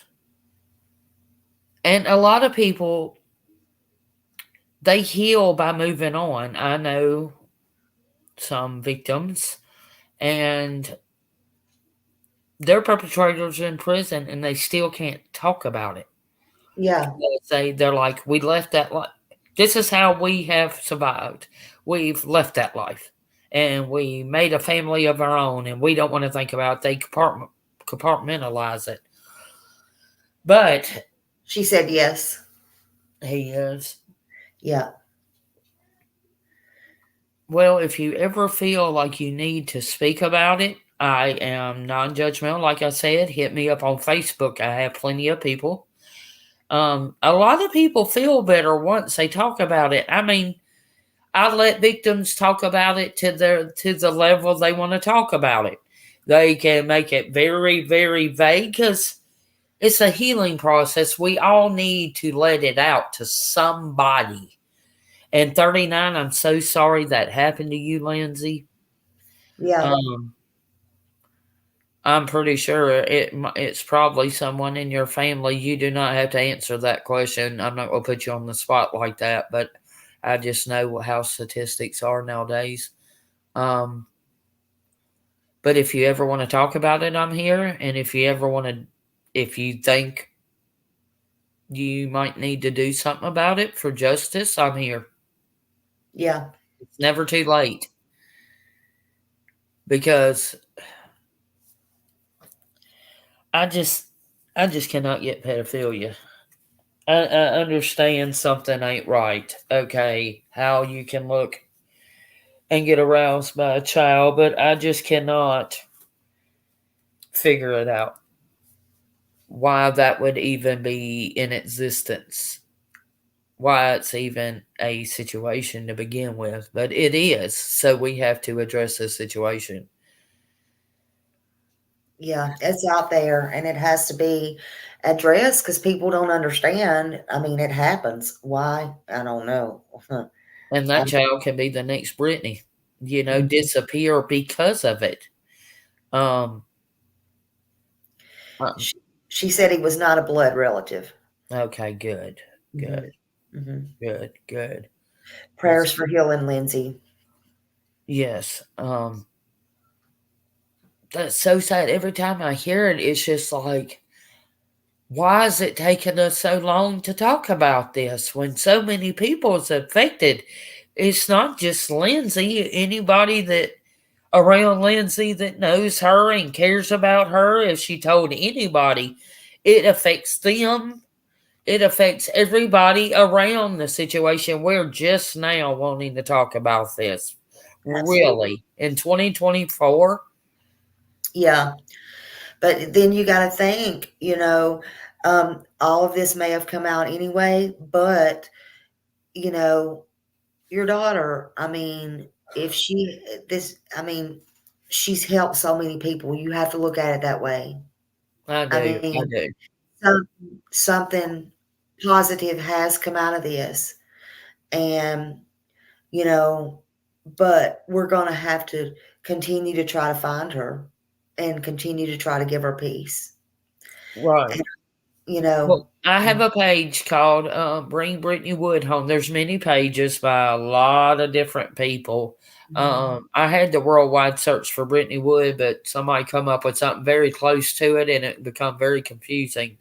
But I do have Bring Brittney Wood Home on okay. Facebook, and that's where I post search updates, leads, anything like that.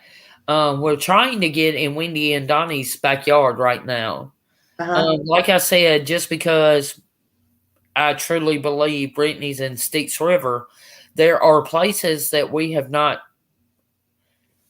When you go to a search site, something's going to happen. It's not going to be a waste. Either you can eliminate that area and say she's not here, which is a good thing too, or find her. So it's never a wasted. Oh, I'm so sorry, Carrie. Mm. Oh my goodness, Carrie. I didn't mean to. That's one of my regulars. I didn't know that. I'm sorry. I didn't mean to interrupt you. No, Um, Carrie, when you say the killer was never found, was he never was? Do y'all not know who did it, or do y'all know who did it and he was never caught? Oh my gosh, a 5-year-old. He said, she said, yes, it's, let's see, where were we at? Hold on. Uh-oh. Uh-oh, sorry. Wait a minute, I can't catch her. Yes, it's very painful even after that amount of time. Let's see. Carrie, I'm so sorry. I didn't even know that, hon. She's been one of mine a long time.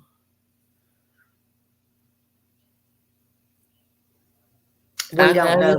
When this happened. What did you? She said she didn't know who did it. I hope your parents. I know it's hard on you. Brittney has siblings, and her oldest brother they were only 16 months apart. They were pretty much like twins. So I understand your pain and know it does not go anywhere. We're 11 years in, and the pain I see in my other children's faces is devastating. And I hope your parents made it through that very tragic event. And I'm glad to see that you did, because you're here talking about it today. Mm-hmm. Absolutely. They said, so was Mindy no, it's Wendy. Mindy's his twin sister. So was Wendy and Donnie's home ever searched? Yeah, we did. We actually went there.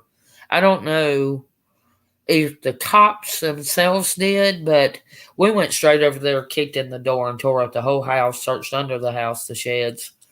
But we didn't search the woods behind it, because back then we were getting calls from police and just everybody. It was chaotic. We'd be at a site searching and we would get a call, hey, the phone pinged here. So we would leave that site and go to another site. But we totally searched the house that they resided in at that time. Yeah. And that was in Fairhope. And I went, when was it, about 2 months ago, with my little crew. And we wanted to search the little sticks of woods behind it, and the homeowner refused to let me. So I don't have enough evidence for a search warrant. So we're trying to figure out, because there's nothing beneath us. If we get a target on somewhere that we need to eliminate where Brittney's at, we're going to do it one way or the other. We try to do it the right way. We try to do it the legal way. But if it does not work, we go to plan B. So here shortly, we will get behind. I told her we'll be back. I've never understood how a homeowner would not let a parent search for their child, but we've ran across that a couple of times, but we've always got past it. Yeah. I just wondered, have you, okay, so the house Donnie was staying at, that was the friend Brittney was supposed to go to. No, or that was not. No. Okay. Donnie had already been reported on for the child molestation when he was at his own home.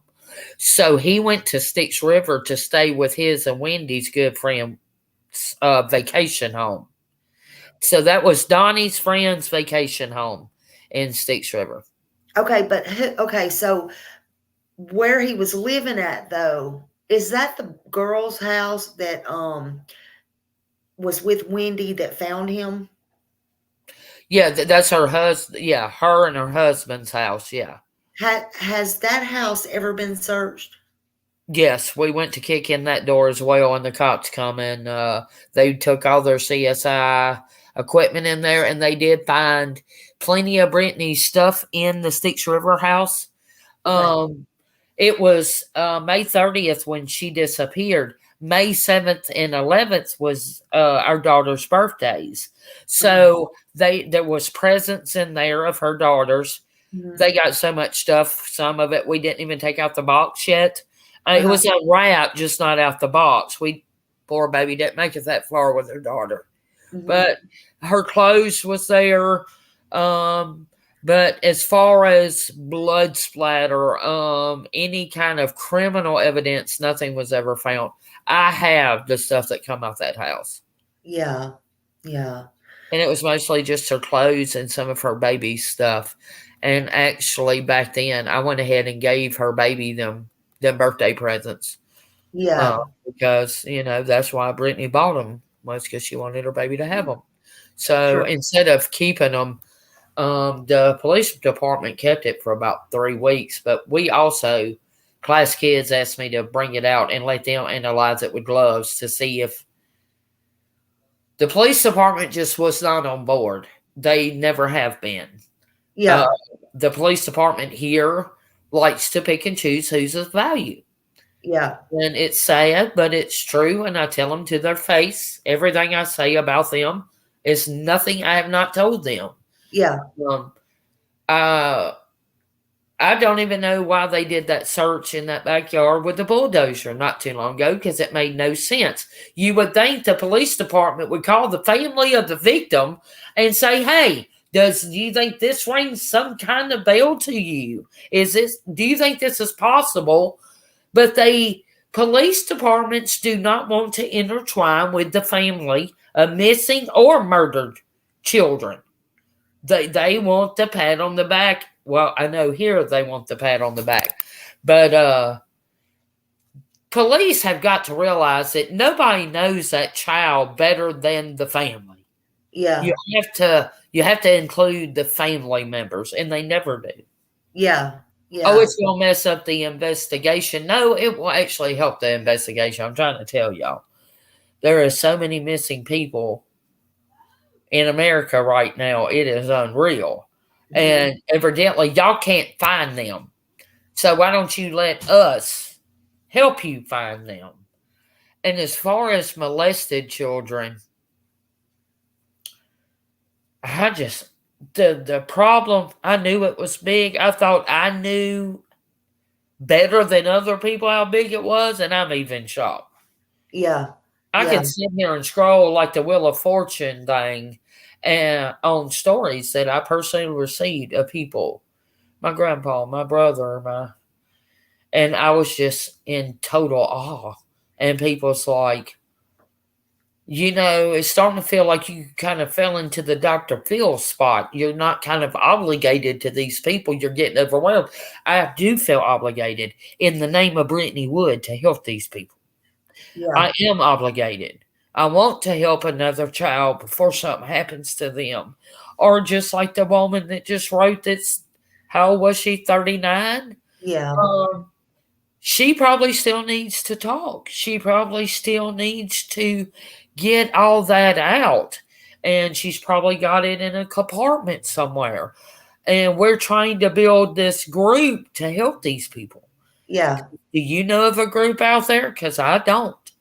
No. It helps people in these situations, because when you say these words, everybody just folds up. Or they send you in a circle, call CPS, call the police. No, call CPS. No, call the police. No, call. And they got you going in circles, and the whole time your child's getting abused on so many different levels. And we're ready to make it stop. I have some great friends, podcasters. I've made documentarians, and we are really, that's our focus. Yeah. Missing kids. Kids that molested kids. I don't care if you're 5. I don't care if you're 58. If you need to come forward and just talk about it, that's fine. If you need help, if you want to do something about it, fine too. Yeah.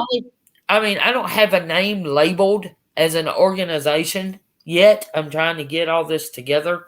I kind of was waiting for my 2 minor children to get to a certain age. They're in a lot of sporting activities, cheer, football, all that stuff. And I know that Brittney would want me to. Brittney's in a safe place now. And, they're still here. And I know Brittney would want me to do what I needed to do as a mommy. But the hardest thing for a mother of a missing kid is being two different people. I have Yeah. to be a mother, and I have to be a detective, a wife, a friend, a sister. It's a lot of roles. But my number one goal is to be a good mother and to help missing and molested children and adults. Yeah. Well, the main thing is keeping Brittany's name out there, her face, getting closure on that. You can't do that if you don't take care of yourself. That's another thing. It's the first month I lost 58 pounds in 1 month. I was pretty much committing a slow suicide. But it is very hard for a mother of a child to sit there and eat dinner and you don't know if your child's eating. Yeah. Or to take a bath and you don't know if your kid's dirty. It just, the emotions go so much further. We don't sit here, oh, we miss them to where we're devastated. No. Are they cold? Are they dry? Are they safe? Are they getting hurt? Are they getting raped? And your mind just goes and goes and goes and goes. But yeah, I don't just want her to be remembered as she loves SpongeBob. Yeah. As a missing person either. I want her to be remembered as a fighter against molestation. Yeah. And the kid, the bright, bubbly kid that loved SpongeBob. I have a video of when she got SpongeBob pajamas, and it was just unreal. She was a simple type of person. She didn't need Gucci bags and stuff like that. She got happy with the little things. Yeah. That's why, I wanted to know, I wanted you to tell us, what did she like? What was she like? She loved crawfish. She was just, I haven't really met nobody like her, but her best friend, which is also in the documentary, Tiffany. 11 years, her best friend is still front and center in her life. She's done had children, and we treat them like our grandbabies. And the reason why I love for Tiffany to be around is it's like Brittany's baby. We have a part of Brittany with us. Her friend acts so much like her that when we're around her, it feels like we have a part of Brittany with us. And who has a friend as a teenager that will stand by your family after you're gone for 11 years? Absolutely. She makes my T-shirts, my tumblers, Justice for Brittney. 11 years, and this girl was 19 when her best friend disappeared. Yeah. That's an amazing person. So God puts amazing people in our paths to help us along the way. Yeah. I think a lot of times the good outweighs the bad. I mean, there's a lot of bad, but there is, I get reminded a lot of times that you go through a lot of bad times, but the good really does outweigh the bad. There's a lot of people out in this world. Yeah. Yeah, it's just trying to figure out how to curb such a huge problem. Yeah. Yeah. And you can't do it by yourself. Oh, you can't. And so that's what we're for. You have to reach out. You have to reach out for people. You have to let people. You told me today you was a little bit scared to come on. Yeah, I've always, I've been in front of cameras a lot, and I've never been comfortable in this, doing this type of thing. But I did promise Brittany I would do this to my dying breath. I will not stop until I die. And it's mostly because I've kind of come to terms. My baby's gone. She had a wonderful relationship with God. She's in the arms of Jesus. What better babysitter can she have till I can get back to her? But it's other people. It's the people that hasn't been killed yet or abducted yet or molested. I really, really feel like that is probably my biggest calling. is Yeah. trying to get this dark world that is so scared to say anything to mom, dad, grandpa, counselor at school. I want them to know that we need a safe place for anybody who wants to talk about anything. They can go talk about it, judge-free zone, and you don't always have to report it to law enforcement. I do not want to be a mandatory mandator to where I have to tell law enforcement every time, like teachers and all doctors, they have to tell. Yeah. And that's why a lot of victims don't tell them because they know they have to tell. Well, I just want everybody to know I don't have the best relationship with law enforcement. If you want to talk to me and you do not want law enforcement to know, no problem. They're not going to know anyway, unless you want me to help you to get it to law enforcement. But other than that, no, I'm not. It's your story to tell. But if you don't even want to tell me, find somebody, that BFF you really trust. Somebody. Please tell somebody, because it's not just you. You're probably saving many, many, many other children you have no idea even exist, or they're coming in the future, or they're in the past. But you can save, you can be part of this solution of killing pedophilia. That's right. And break the cycle. Just Yeah. break the cycle. Please break the cycle. Yes. Okay. Hold on. Yeah. Well, I just have one last question for you. Okay. Excuse me. If Brittney could hear this message, I'm going to word this a little bit different. If she could hear this message tonight and you could say anything in the world to her, but you only have one more time to say it, like 5 minutes or 2 or 3 minutes to say it to her, but you would never be able to talk to her again, what would you tell her? I'd say, Brittney, baby, we love you. We love you so much. We have put our whole life on finding you and giving you some peace. We are very, very, very proud of what you stood for while you were here. You did the ultimate thing. You sacrificed your life to protect other children that happen to be your relatives that you loved. There's so many people that would say they would do that. You didn't talk the talk, baby. You walked the walk. You did it. And I know you're in with Jesus. And I really don't even need to talk to you anymore because I'll see you again, baby. And some days I feel like I want to rush in a little bit. But you know, I have your silly siblings down here I have to take care of. And see you soon, baby. Until then, look after us, please. It's a hard journey. Bye, baby. Wonderful. Perfect. Perfect. I think we're all in tears. It's hard. It's hard not knowing where your kid is. I've talked to murder victims' parents, and I'm like, I don't know if I can handle knowing what y'all know happened to your child, horrific deaths. And they assure me, no, I'd rather know the horrific details of my child's death than not know where he is. Yeah, I don't know if I could live with the not knowing. It will drive you insane.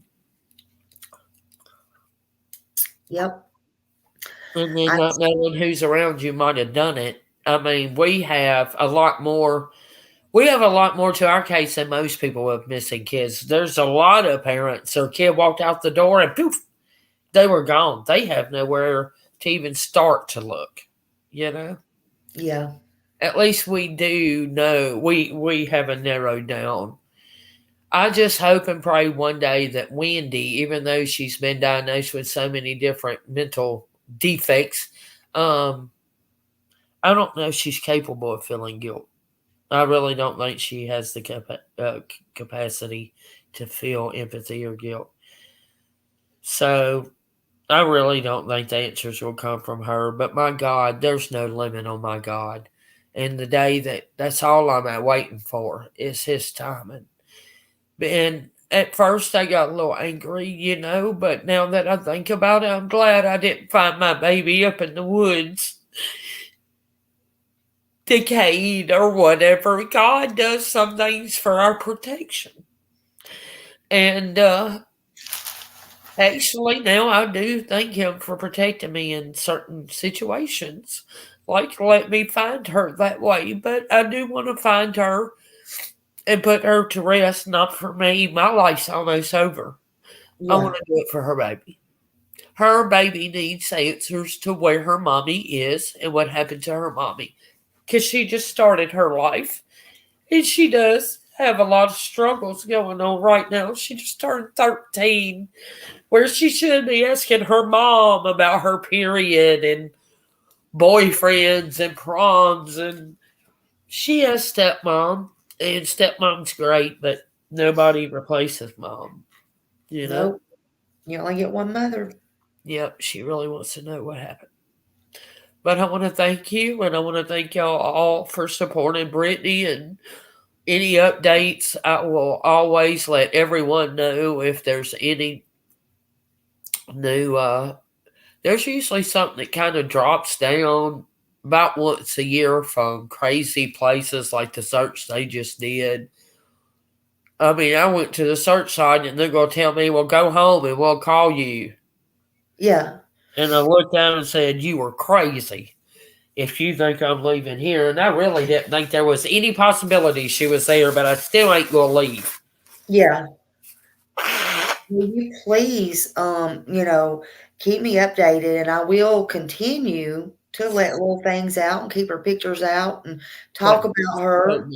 And I'm very interested to know what's going on. And anytime you want to come back on here, anytime you want to come say anything, just pop in, whatever. Anytime you want to just come hang out, let me know. Okay, well, when we land that new broadcaster too, I'd love for all of y'all to see. Like my friend Jennifer, she's a podcaster. She reached out to me. I didn't know this lady. She lives in Atlanta, Georgia. She reaches out to me, and now we're best friends. I done been to Atlanta, hanging out with her and her family, and I just believe this is what God does. And her journey, even though it's not happened to her, she's a cancer survivor, though a very bad cancer survivor. So she's a survivor, and she wants to do this too. So she believes it's a calling. So what we're going to do is, as soon as I get where the documentary will be rebroadcasted, thank you, Bethany. That's very nice of you. Sometimes we're only strong because that's the only choice we have. I tell a lot of people that. And trauma will wise you up real quick. But thank you. Thank you very much. As soon as we get info, because the documentary is really very well put together, and it don't leave many questions. See something, say something. Amen, Duchess. I need that as a bumper sticker. And I would really, I wish I could steal their. I know it's already quoted by someone else, but I've always loved that. See something, say something. Yep. But I appreciate every one of y'all. And as soon as I have information, I will come back on and I will actually live feed it to everybody so everybody knows at once. Well, thank you so much. Thank you very, very much. So much, and God bless every one of y'all. And again, anybody who needs to talk, just find me. I'm not hard to find. Now, I don't have TikTok, Instagram, but I'm old school. I had to get one of my kids to set me up a Facebook about 15 years ago, but I still have it. And it's Chessie Wood or Chessie75@gmail.com. Either way, if you need anything in any of these situations, reach out for me. And until then, God bless you. Yeah. Well, God bless you. And thank you so much. Thank you too. Have a blessed evening. Take care, and you take care of them kids, okay? I will. All right. Thank you. All right. Bye-bye.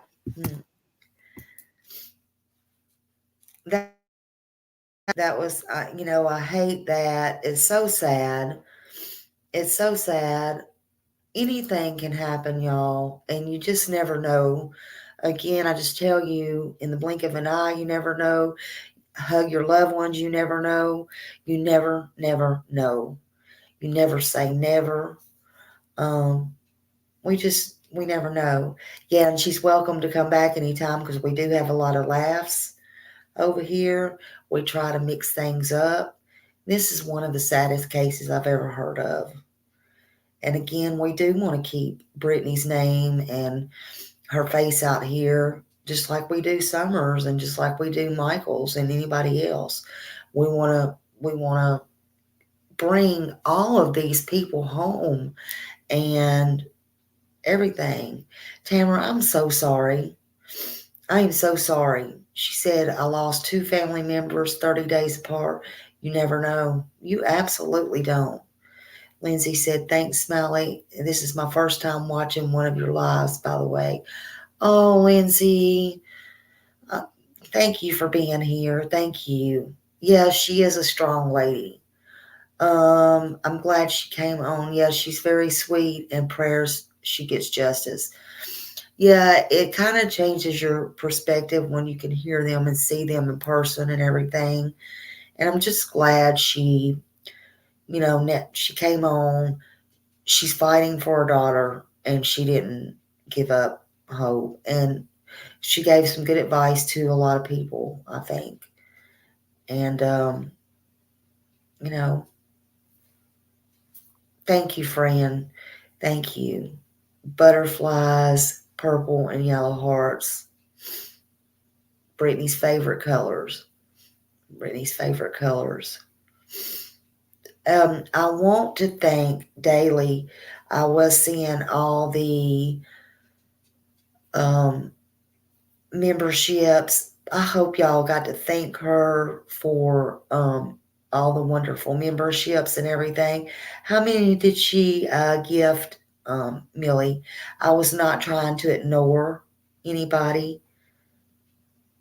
Thank you, Tina, and thank you so much. Thank you for everything, too. Thank everybody for being so respectful and so kind to our guests. Thank you. I'm going to, as I go out, I'm going to play these intros again. Thank you, Miss Chewy. I'm going to play this intro again because I really like these intros, and I think it's important to play these. And again, we're just going to touch back on these, okay? Thank you all for being here. Thank you, Daily 13. Oh, wow. Thank all of you mods for working so hard, and thank you for getting all these links out for anybody that needs them and everything. Let's keep Brittney Wood alive, okay? Let's keep her name and face out there and see if we can bring her home. Thank you. Let's see here. Let's play this one. I do not believe my daughter would leave her child and her family behind, period. Why do you want her to come back? Because I miss her. Yeah?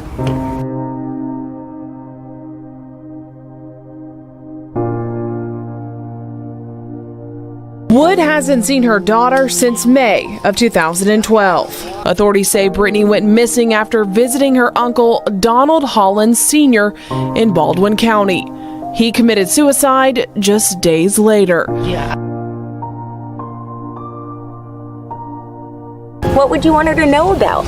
How fast we can sneak up on Mimi. I'm going to bring Brittney Wood home before I die. Brittney's disappearance brought out this huge family secret that's been going on for decades and finally brought it to a stop and brought charges against those involved. Again, this is something that had been happening unchecked for generations within the family, and it's finally come to an end.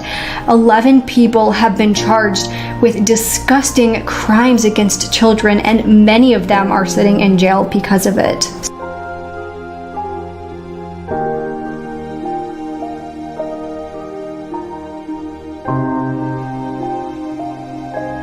Hey y'all, see your birthday party. I ain't getting nothing. Tell them who you are. I promised her that I would not give up ever until I take my last breath.